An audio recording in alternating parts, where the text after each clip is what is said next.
Alright, it's show and tell time. I have created now 5 of these stoves, and I just wanted to show a couple different features that I've created. And in order to do so, I'm going to first turn off the lights and light them a little bit. Alright, let's light them up. Can't keep them lit the whole time though, because there's a lot of fumes in the house. And I'm going to walk on the other side here. This one is with no donut wick. Nice small one there.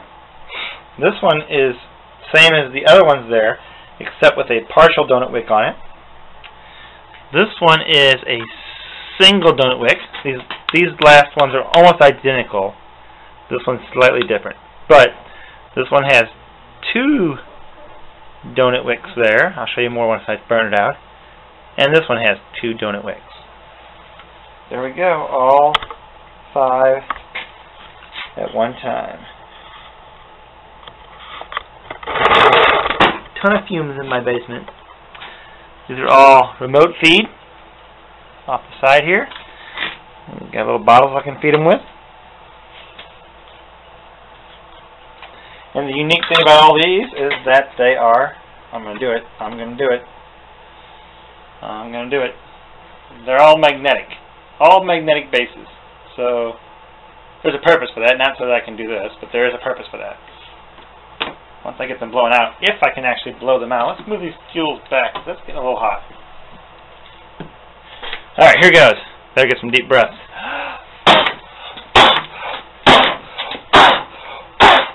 Excuse me. That took some air. Turn the light back on real quick. Alright, let this camera adjust to the new lighting.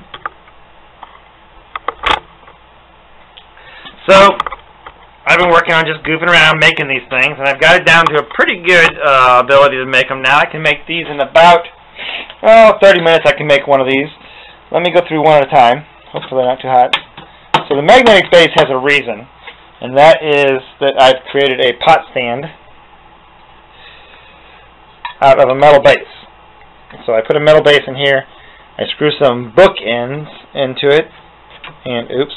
Then I have a magnetic base to put my stove in, and as I'm flipping my stuff around or something like that, as I drop my bottle of fuel off the edge of the rock, oh, you couldn't even see it, let me slide that down.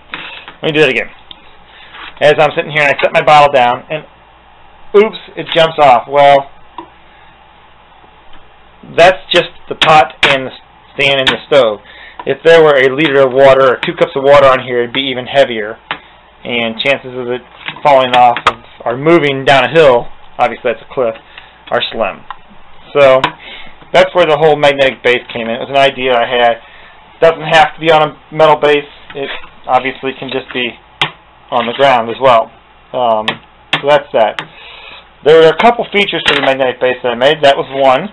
Here's another. This is a what I call a skeletonized magnetic base. I'm still working on getting these bookends tight on here because they keep slipping on me. So there I am messing with that one a little bit. This one's an adjustable base where they can move around, make a smaller pot, bigger pot. So that was out of a what is that? That's a window, not a window, a light fixture or a fan fixture or something in your ceiling that you'd put a light in, electrical. So there's that one. Had one more. This is the lightest one I made. I found some pretty thin metal here. Actually, this one and this one are both pretty light. This is a pretty thin metal that I found. This was a candle motif that I popped off the candle motif part right here and turned it from what could have been a nice Esbit stove into a alcohol stand for my stove. So I've got 3 of these done. I don't have 5 of these yet, but I'm working on finding other ways to make some. Anyways, so the idea was that this was my second one. This was my first one. This one is actually still epoxy glued. There is no bolt going through the base of this one. This was my original idea. This one has fallen apart once because the epoxy glues got too hot and it fell apart. So I went ahead and added this piece So let me get back on the camera. This piece and this bottom piece to give them a little more support on the bottom and top. I may have actually had the top one on there past, but I didn't have the bottom one on. So I added that. It gives it a little more base area. I sanded down the top of this magnet, got a real rough between there, and put an epoxy in there. If this one gets real hot, it could still fall apart. I don't know. That's why this is my last resort one here. The next one I did was this one. This is the one that was painted the other day and had all the cool orange and everything. Well, that didn't last because it was glued as well. So, kept the top half of it, but in the bottom half, I went ahead and did that soldering that I've talked about in my last couple videos and soldered in a bolt. And once I soldered in the bolt, then I could run the magnet onto the bottom of it and put a nut on there, and there's no chance of leaking in the bottom. This thing is solid, rock solid on the bottom, can't leak. Put a nipple on there and washer, and the cap is still the same JB Weld as it was previously. So no change there on the top, but did change on the bottom. This was not very wide, so I looked for something new. That's when I moved on to this next stove. These last three are identical. There's no difference. No, that's not true. These two are identical. This was the next one that I worked on. This was the, I'd say, third one. And what I did here, I did the exact same on the base with the nut in there. I went ahead and added a washer to the bottom so the magnetic wasn't so strong. You'll notice that when I pull this one off of the metal, it lifts it, but it comes right up.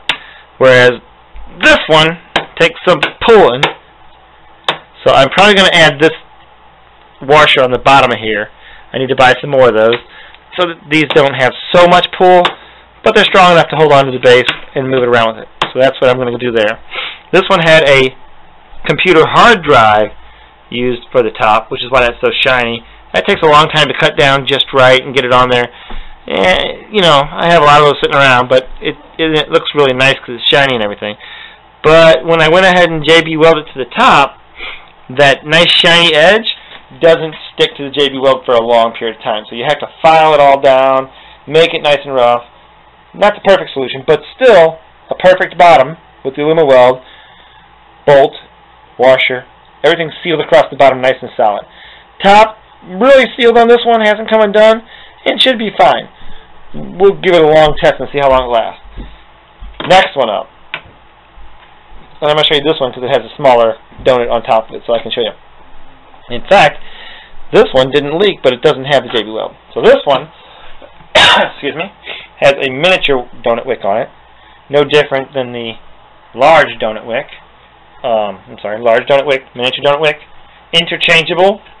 You can swap in and out as you please.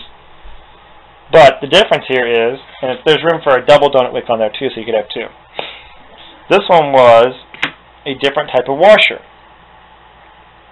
Switched to these recessed washers that I've been showing you when I put it together. Gives a little recessed area.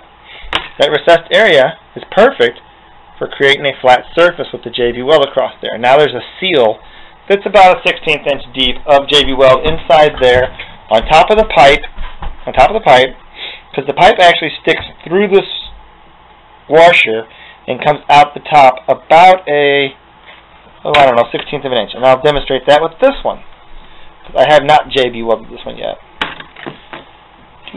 Need to put longer hoses on them, so I'm not always tipping them over. So on this one, I'm trying to get it close and see if we can get a good focus. You can see the pipe actually does stick out the top, of that washer. And the top of the washer is flared out. And I think I mentioned that. I put a globe magnet in there and just beat it down to flare it out. I do that before I put them together, and then I beat this washer down. Now I do have to bore this washer out a little bit because they come just a little too small to fit around the thing. So I have to bore it out, and I just use a file and a drill, a stationary drill, and then kind of round it out with my hand a little bit. Not too difficult. But now I can have a recessed area that I can fill in with JB Weld. This one I actually flared out a little more, and I got my bore exactly perfect, and then I turned it over and before I put the washer on, before I put the magnet on, I beat that washer all the way down to the base and beat it down nice and hard to where it actually started to bring the flare back in. So it kind of dug in to the aluminum just a little bit as I was beating it down, which I just ran a test on this one, as you saw, and there was no leakage on the sides here. But if it got really hot, two different metals here would contract at different temperatures, and there's a good chance it would leak. So this will be getting JB welded along the top of this rim, just like this one. Nice smooth JB weld across the top of there. So JB weld seems to be working in the top half with no problems yet. You can't leave your alcohol in them because it will actually eat the JB weld. Now, either burn them off or remove these is a nice feature. So I generally just burn them off. That's a waste of alcohol, but you're not going to save it anyway. If you throw it in your pack like this, the alcohol that is inside here will evaporate into whatever it's in. So you're not going to save that alcohol. So you're better off just burning them off and letting them burn down, which is what I'll have to do with all these now because they're full of alcohol, so I'll have to burn them down. But this little feature I just did last time here was kind of nice, where you can put a smaller donut wick on there, and that makes for a nice small burn. And then you have the third option of no donut wick for something that's just a real small simmer. So just by changing the size of the donut wick you have on there, you can put any size you want on there, you get a different size fire. You could potentially hang it over the edge, but once you hang it over the edge, you take a chance of it dripping down on your hose. That's why I haven't gone larger than the side. This one's a little bit large, and it could drip if I accidentally overfilled it.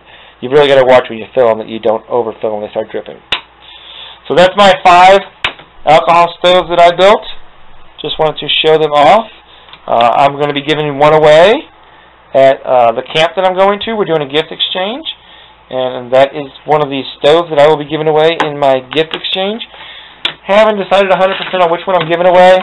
It will not be the glued one because I'm afraid that that base would break apart sometime, and I wouldn't want to give something away that's going to break apart, especially when I have a better way of doing it. I have given some of those away before, but now that I have a better way of doing it, I might as well go ahead and do the one that I know how to do better.